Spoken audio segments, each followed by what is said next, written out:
Swayam Prabha. Digital India. Educated India.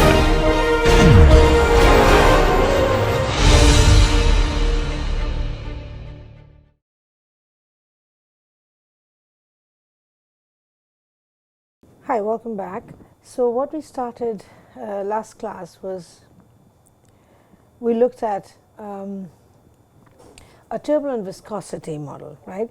Now we spoke about that. I'll speak about something else and then we'll sort of go back and put things in perspective, right? We did the DNS, we spoke about methods in which we can alleviate the computational cost of DNS, and we kind of looked at 4 possible methods with which you could do that. And then we started talking about turbulent viscosity hypotheses, right?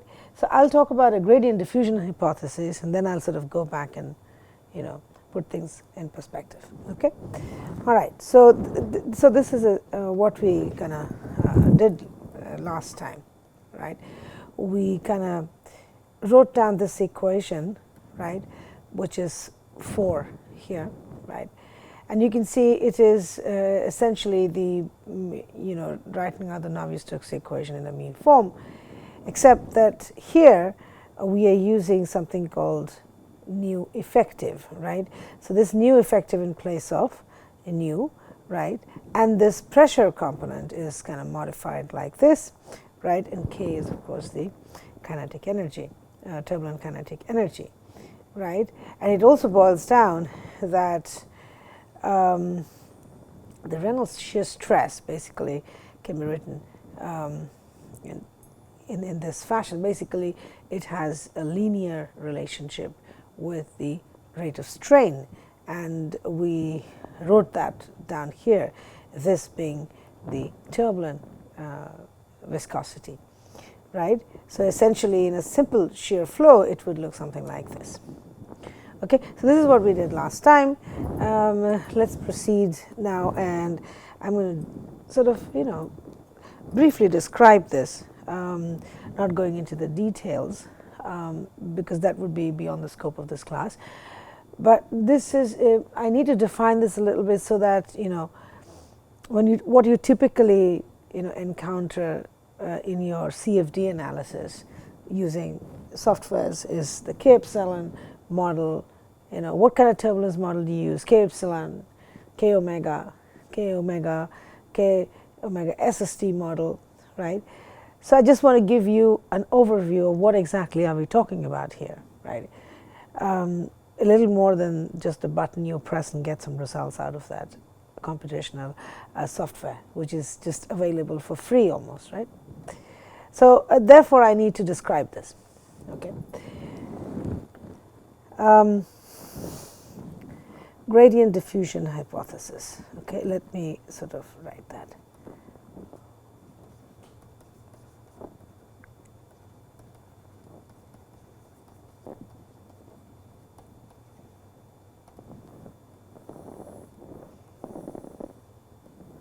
Okay. Now consider a scalar.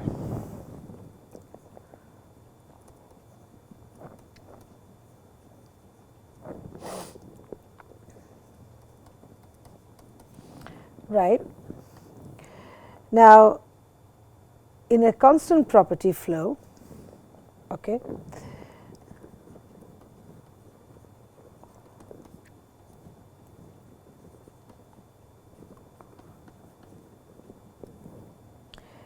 the conservation equation for the scalar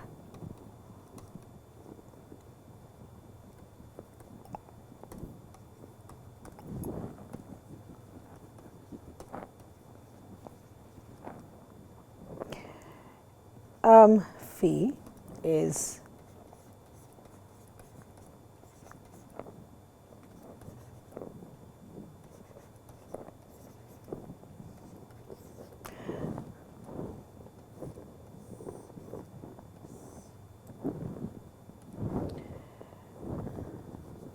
gamma being the constant and uniform diffusivity diffusivity, that's all. Okay, why do I have this in here? You don't need that, okay?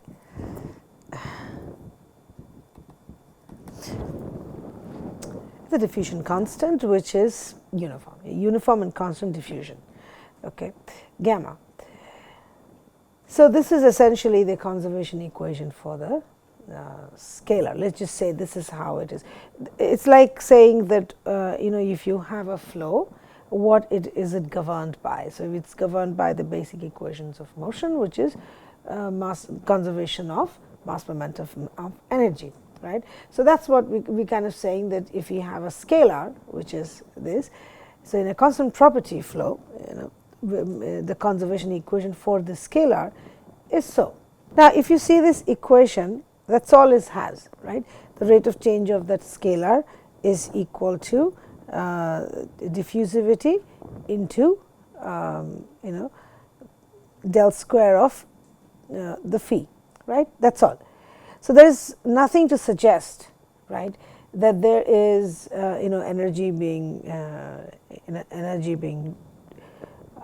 stored or energy being released. There's nothing to sort of point me to that here. So it is conserved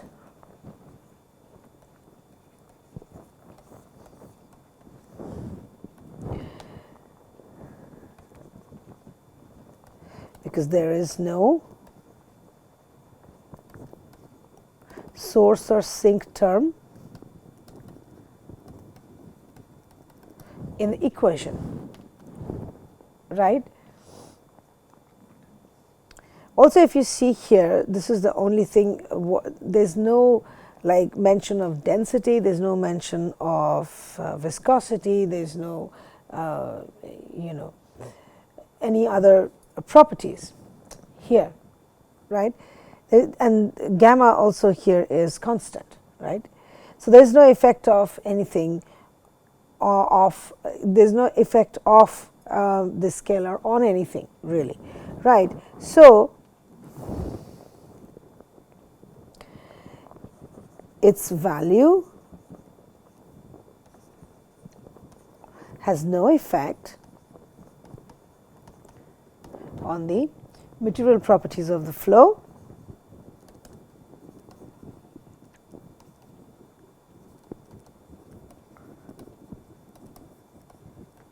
right, which is say density, viscosity, diffusivity, okay, essentially no effect on the flow, right? So it is also passive, right? So we can say that the scalar is a conserved and passive scalar. So when I say consider the scalar, so this scalar is both conserved and passive, and this is what we mean by that. Okay. Now, what could be the possible examples of this? What could be possible examples of this?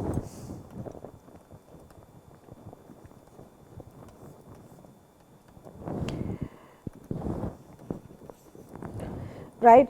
What is possible is that phi, for example, can be a small increment in temperature, right? It could be a small increment in temperature that as such does not affect the flow, that doesn't affect the material properties of the flow, right? Yeah, so here is a small increment in temperature, right? In this case then gamma becomes thermal diffusivity,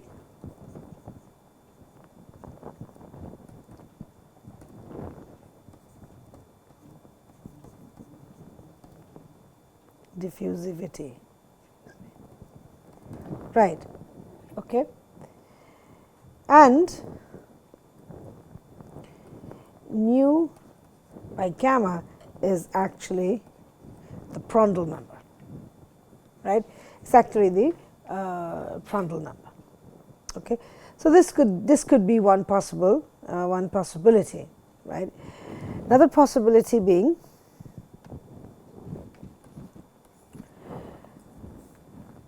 well, phi, it can be concentration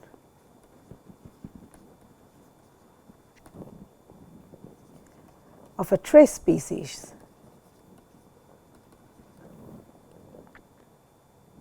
Now, what are these trace species? Well, I mean, there are several examples of that, and you can just look up, right, literature to see what these is. So now trace species are essentially chemical elements which are in whose concentration is very low in the fluid. Okay, so they have really they are spread thin, so to speak, right? So for example, in the atmosphere, the primary chemicals are what? The primary gases in the atmosphere, right? You have oxygen, nitrogen, carbon dioxide, right? So these are the things that you commonly know, right? But there are gases in there, there are elements in there, chemical elements in there, which are there, but which are very, very thinly spread. Their concentrations is very low. Those are called as trace species, okay? So these are basically trace species. So these are chemical elements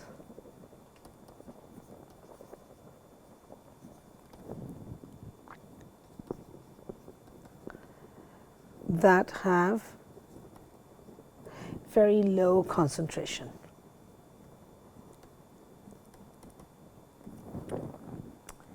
Okay. Again, gamma is molecular diffusivity in this case.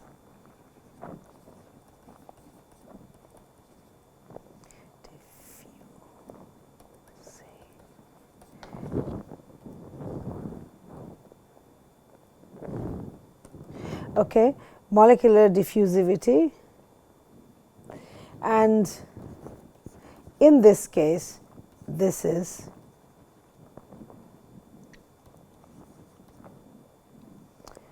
Schmidt number,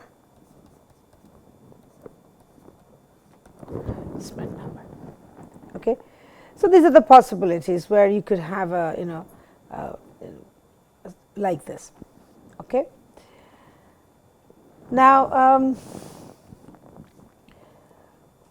so the gradient diffusion hypothesis, okay, so now having defined that based on this now, okay, on this backdrop, okay, where essentially I have, what I started out doing is essentially, I described a scalar, and it's a conserved passive scalar, right, and how this could be, what could be its conservation, it is guided by the conservation equation which is given here, right, and what could be possible examples of such scalars in nature which will follow such a conservation law. So which is where we defined, two of these, possibilities, right.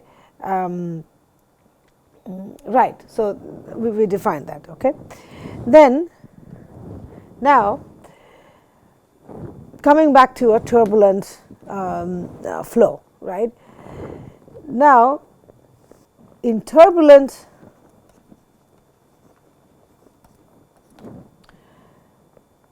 flow, okay, the scalar flux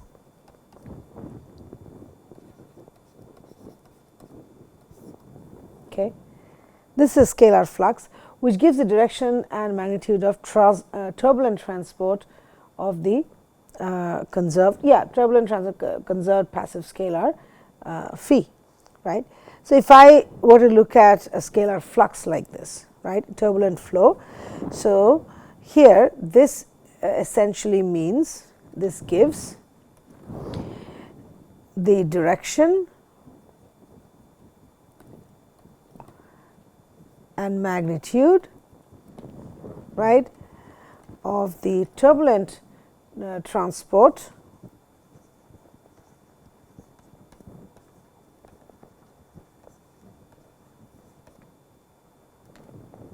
okay, of the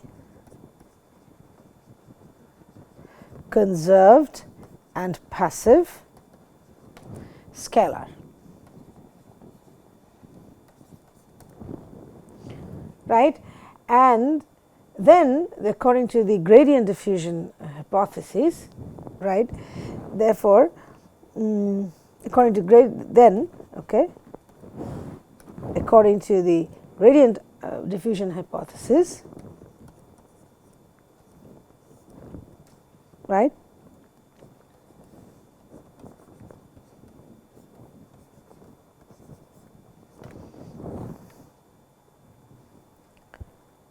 this, okay, where turbulent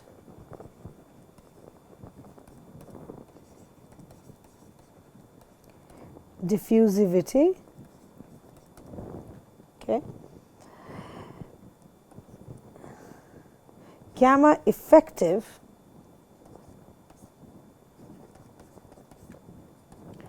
is gamma plus the turbulent diffusivity. Okay. So, the effective diffusivity is essentially a sum of the molecular and turbulent diffusivities. Okay. So, this is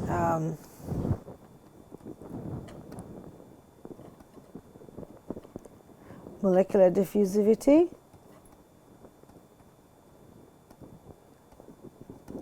okay, and this is the turbulent diffusivity. Okay. So,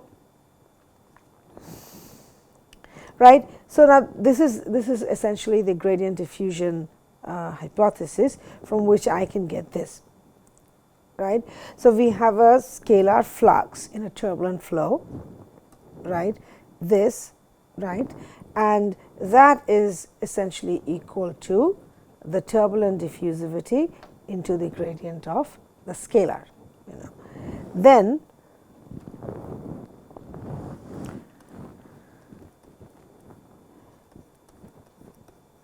note we are taking mean values is equal to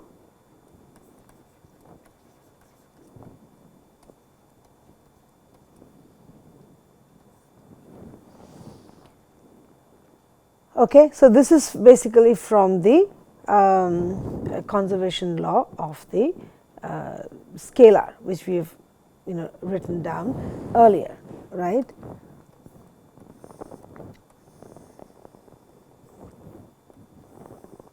Right, and what you see here, you know, it's exactly the same as that equation except for the mean values, right.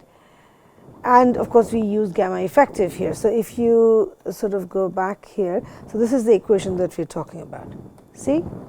So, it's what we have written out just now is exactly the same except that we take mean values, right, and this gamma is, you know, is effective, you know, the effective diffusivity for the turbulent flow, right. So, which is a sum of the molecular and turbulent diffusivities, right. So, right. So, if I look at this, right. So, what can I say? Is this is so? Let me just sort of write that. So, I could write this as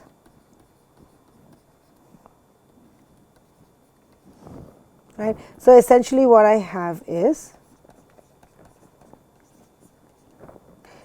equal to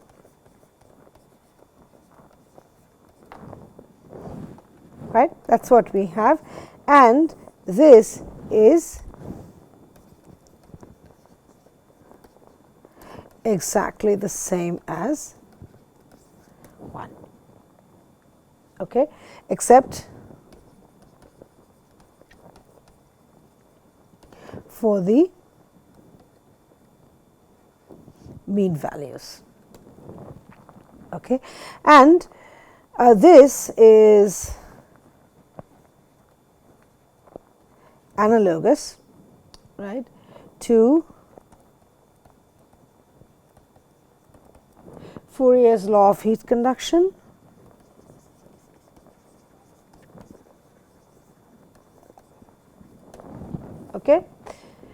and fixed law of molecular diffusion. Okay, and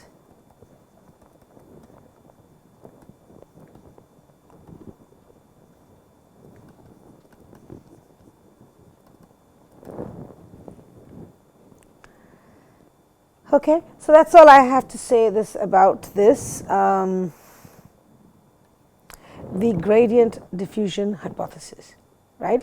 So that's all really. Okay, so essentially what I'm writing here is that if I have a scalar, so now the point is that this could take any physical parameter, this I mean phi, right? It's a scalar which is conserved and it is passive, right? So like I said, it could basically take any physical property. It could take on anything. So one of the examples that I gave you was that it could be a small increment in temperature, right, which doesn't affect the flow. So this is the gradient diffusion the hypothesis. Okay, now I'll go back to so this was right. So now, so when we had the turbulent viscosity hypothesis, so this was the turbulent viscosity hypothesis, where basically we said mathematically it's essentially analogous to stress being linearly proportional to strain, right, in a Newtonian fluid, and we sort of wrote down equations and to that effect. And here also you see we introduced something called a new effective, right, which is the viscosity. Which is the effective viscosity, which is the viscosity plus there is a turbulent component. Okay, so we did that, and then finally, and finally, what we were able to see is that essentially in a simple flow, okay, so the turbulent viscosity multiplied by the strain by the gradient of the mean component of velocity in a direction which is perpendicular to the flow will result in the shear. Okay, so this is something what we've done earlier, right? Now, what is the context of this, and why did we talk about these two things? Okay, now so now we started talking about DNS, and we said that it is highly expensive in order computational cost is very high, so we need to do things, right? So we made assumptions, we came up with 4 methods that in which that can be done, and we saw that they were substantially deviating from the Navier Stokes, so there's no way they can be considered as DNS, direct numerical simulation, but each has its own advantages, and it's just that one should know about them, right? And right now the next thing is, so now that we did that, okay, so this is another sort of step ahead where we say that, okay, now what else can we do, right? If we don't have to do, if DNS is complicated and if DNS is expensive, then what do we do, right? So therefore then we come across the RANS models, okay, which is typical, something that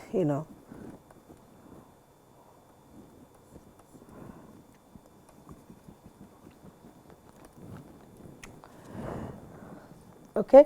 So if we come across the RANS models, right, where that's why I spoke about the Reynolds equations, right, for the mean velocity field. Let me just go back. So let's just see where I wrote that. Okay, so this is the Reynolds equation. This is essentially mean momentum equation, right? So Reynolds decomposition is this, which we've started using a long time back. So you take for a turbulent flow. So this is mean component and turbulent fluctuating component, and then it satisfies continuity, and the mean momentum equation will look something like this. This is the Reynolds equation. So right, so so RANS is Reynolds averaged Navier Stokes, right? Now, so in this essentially the Reynolds equations are solved for the mean component of the velocity, right, and the mean the Reynolds stresses now, right, this is the Reynolds stress part. Now, this unknowns, right, these appear in the equations that you see. This is because of the Reynolds decomposition. We've spoken about this earlier. Now, this is the part now which is modeled. Right. This is the part therefore which is modeled, right, and it is modeled, and in that context we use, one is the turbulent viscosity hypothesis and the other is the gradient diffusion hypothesis, right. So, those are the two methods we use to model the Reynolds stress. Okay, that's where that comes in. Okay, now let me just right. So, when we said the turbulent viscosity hypothesis, okay. Now, okay. So, when we wrote down the turbulent viscosity hypothesis, let's just see, where are we? Yeah. So, okay. So, this is the equation essentially. Well, this, right, let's just talk about this for a while. Okay, so I'm going to just say a few things. So, this is the you can write that, or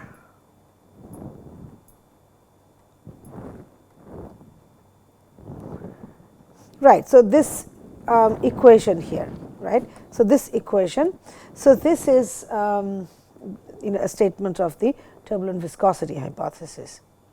Okay. So, here there are some assumptions. Okay, there are some assumptions here. Now, this is the turbulent viscosity hypothesis. Okay. Now, one is the intrinsic assumption,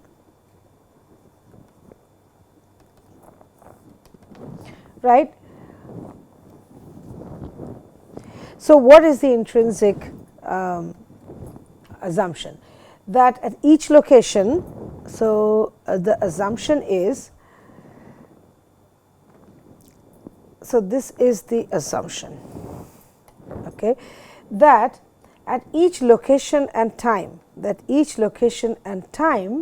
right, the Reynolds stress, right, is determined by the gradients of the mean component of velocity, right. So, this is essentially the intrinsic assumption, right. So, what the mean component of the gradients of mean component of velocity multiplied by nu t here. So, this is the turbulent viscosity. So, essentially what we are saying is there is a first we say that there is a stress, right. There is a stress at a given location and time, and that can be determined, that is related, and that can be determined by determining the gradients of the velocity of the mean component of velocity, right. So, that is the assumption, that is the number one assumption. Let us go write that first. Okay. So, basically we are saying at each location and time, the Reynolds stress is determined, right, by the gradients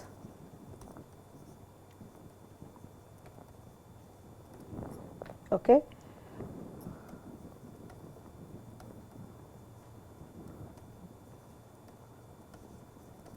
of the mean velocity, right. Now, the second is the specific assumption,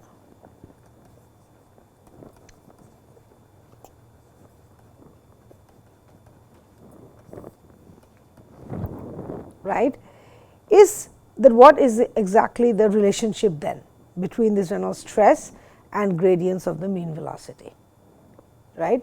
So, what is that relationship? So, relationship between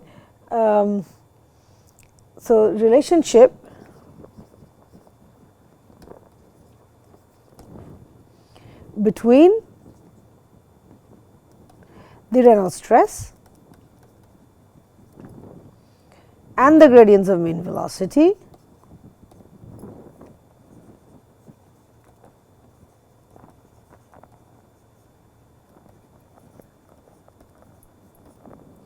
right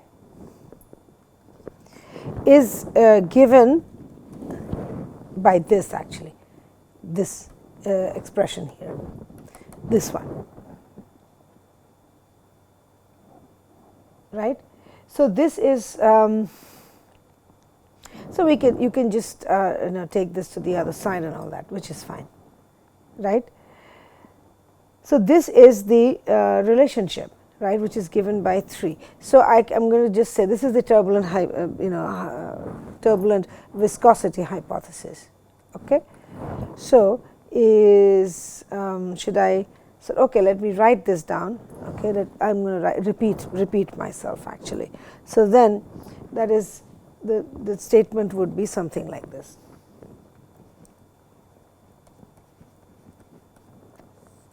Okay, is equal to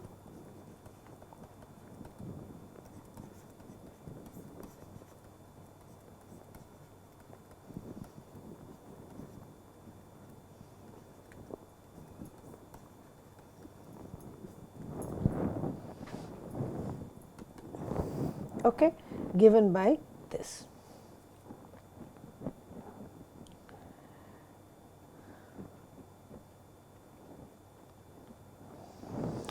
Okay, and I would just like to write one more thing is the viscous stress, right, in a Newtonian fluid. So, okay, that's it. And then I'd just like to say that the viscous stress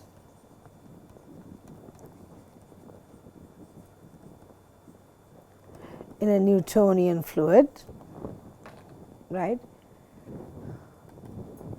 is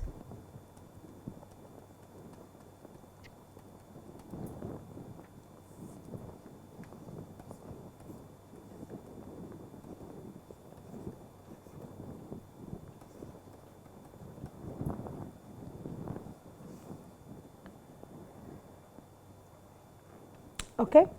So, that is it. So, essentially that is what I mean, this is what we are talking about here now. Okay. So, what we are basically saying is that now we are looking at the Reynolds averaged Navier-Stokes equations, right. And so, what we do is we go and solve the Reynolds equations, right, which is where we incorporate the Reynolds decomposition of the velocity, which is of a turbulent velocity, which is a mean component and a turbulent component. We incorporate that in the Navier-Stokes equation, we get the mean equations. That is my Reynolds equations, and due to this Reynolds decomposition, we come up with this Reynolds stress, which is highly nonlinear. It is a tensor, and this is the complex part.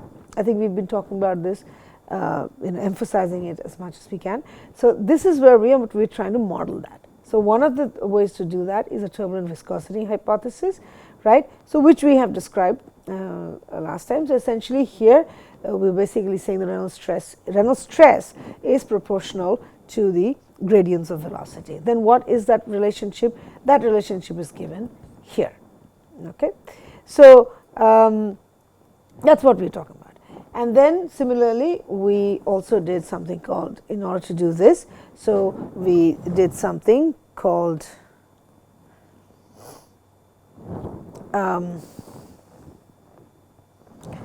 this, okay. Yeah, so essentially we basically said that,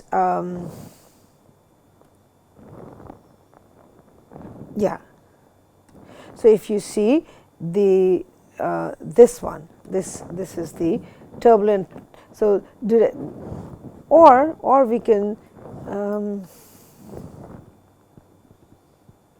okay. And next we're coming up to the the gradient diffusion hypothesis, where we basically said that this is exactly the same, right?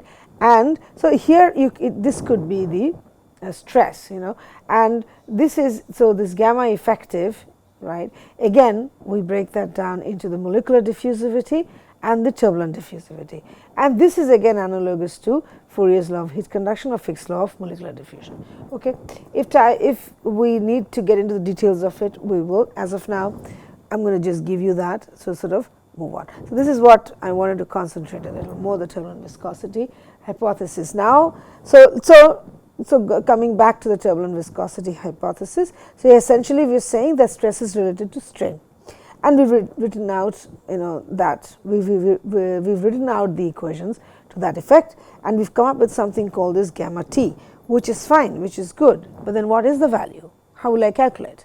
Right, now that's the next question. Fine, this looks fine to me, it makes sense to me, but then what is this gamma t and how the hell do I calculate that? Right, nu t, I'm sorry, okay, nu t. Okay, fine, then let us go and do that then. Okay, so turbulent viscosity. So this is where the hypothesis, we are coming up with a term called nu t, which is my turbulent viscosity. So hence the turbulent viscosity hypothesis, right? So turbulent viscosity is accepted as adequate approximation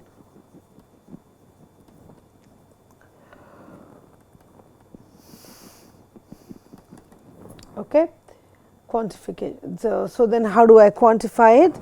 So then nu t is equal to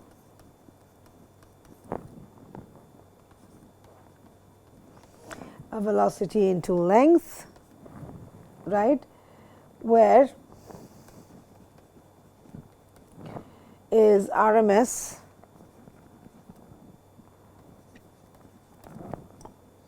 right of just turbulent quantity and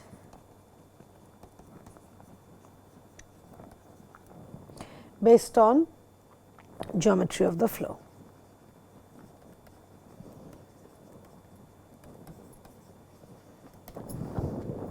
So basically that. So I'm going to kind of wrap this up here before moving on to the K Epsilon model and before I describe all those things. So basically we we are essentially studying so many ways of studying a turbulent domain, turbulent flow, turbulent domain, right. So one of the things that we said is possible is direct numerical simulation. So DNS, right, and then we saw that it's a good idea, it's but then I am not even able to I don't really have sufficient computers to even get results in a reasonable time, I guess, right. Otherwise, as such, you can run them. It's not like you can't run them, but it's just that it's just too much, and then it just takes too long, right. So therefore, then we said, okay, then what can be done? So then, in that case, we came up with 4 methods in which we could get around to sort of speed up the DNS a little bit, as it were. And then we came up with methods which were taking us away from Navier Stokes, but we said, okay, we'll live with it because we can at least do something, right? And then we said, all right, so we'll go back to this equation, which we did, by incorporating the definition of turbulence by a mean component of velocity and a turbulent quantity. We came up with the Reynolds equations, which is essentially the mean equations. And this we will solve where the extra term that comes in, which is essentially the Reynolds stress, we will essentially model that. How will we do that? One is the turbulent viscosity hypothesis, the other is the gradient diffusion. So gradient diffusion I've explained to you in a bit, but I've not gone into detail. Now turbulent viscosity, what? Turbulent viscosity is essentially, we are basically saying that the Reynolds stress is directly proportional to the gradient of velocity.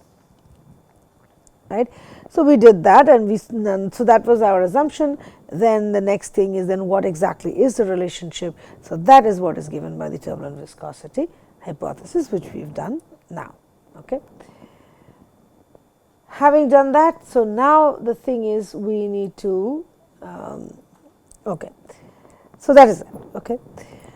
Because when you go into the commercial software, you will see things like turbulence model. You say turbulence model, okay, and K Epsilon model and things like that, but I am not sure people even understand. I mean, a lot of people will just say that, and that it's there in the in a drop down menu for that matter. But then what does it mean? Model the turbulence, right? Does it occur to you that it's actually not DNS, right? You're modeling something, then are you actually calculating all the modes that is possible?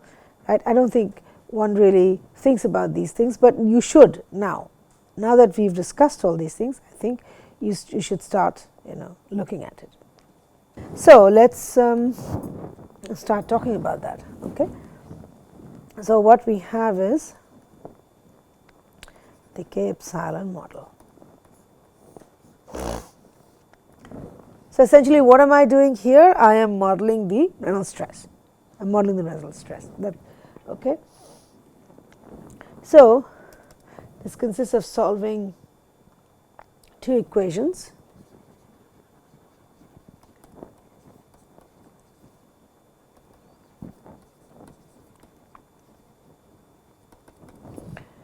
Okay.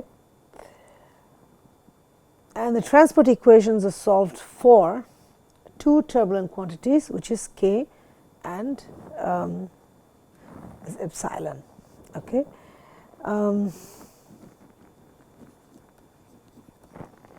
Transport equations are solved for two turbulent quantities, which is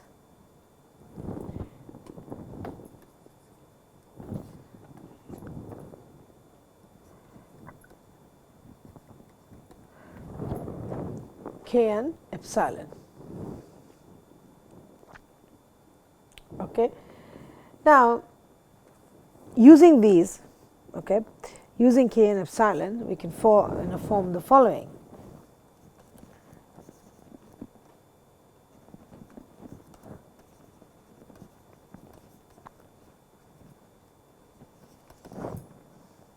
Okay, which is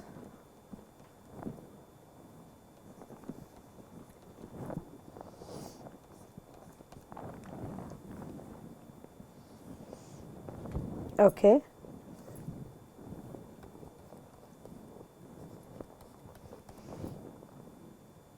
Okay.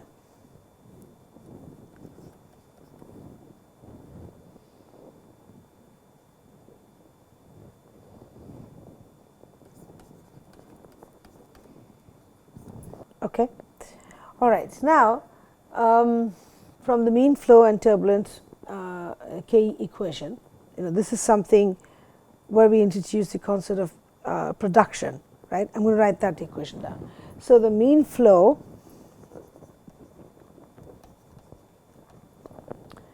and turbulent K equation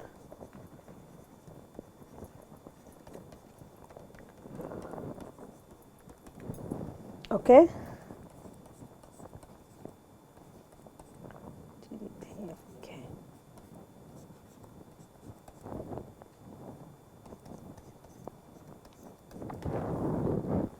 Right, this is something we've done earlier, right? And here, well, this is energy flux, okay. P is production, okay. Now here, right, this T dash, this energy flux, right, this is modeled using a gradient diffusivity, gradient diffusion hypothesis, right? This is the steep the energy flux, right? Now this one then is modeled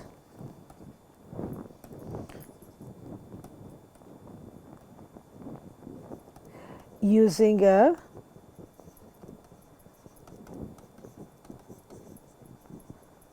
gradient diffusion hypothesis. And what is that? Okay, such that T dash, right, is equal to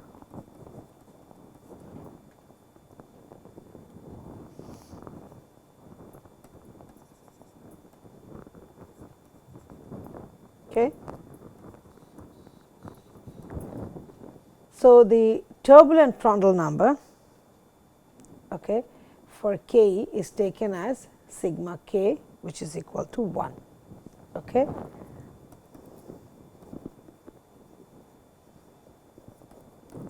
Turbulent Prandtl number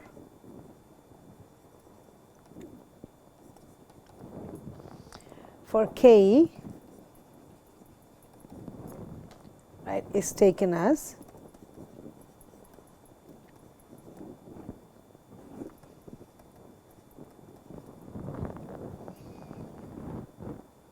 right. So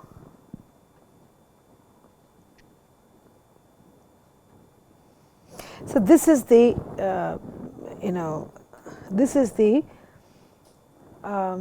gradient diffusion hypothesis, right? This is what we had said. So ddt of this, right, is equal to the effective diffusivity into delta square into mean quantity of the scalar, right. So here what we are doing is the energy flux, right, this is flux, right. So ddt of energy, that is flux, energy flux. So this is that is equal to, so T dash is essentially the what is dd T of T, right, that is equal to that. So is equal to this, right. Then right now let me just okay, yeah, well, this is a statement, right. So this, what does this mean, right? Physically means that due to the velocity, right, and pressure fluctuations, there is a flux of energy down the gradient of K. Yeah, I think that's what it means basically, right. So you have a kinetic viscosity in there. So basically you're saying that there is the point is, why do you have this flux? Why do you have this energy flux? Because there is velocity and pressure fluctuations, right, due to which there is an energy flux. But then what is the direction of that? It is in the direction of a gradient of K, right. So that's what it physically means. So I'll just write down. So physically,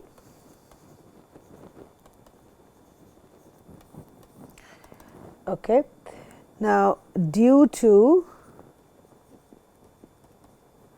velocity and pressure fluctuations, right, there is a flux of energy,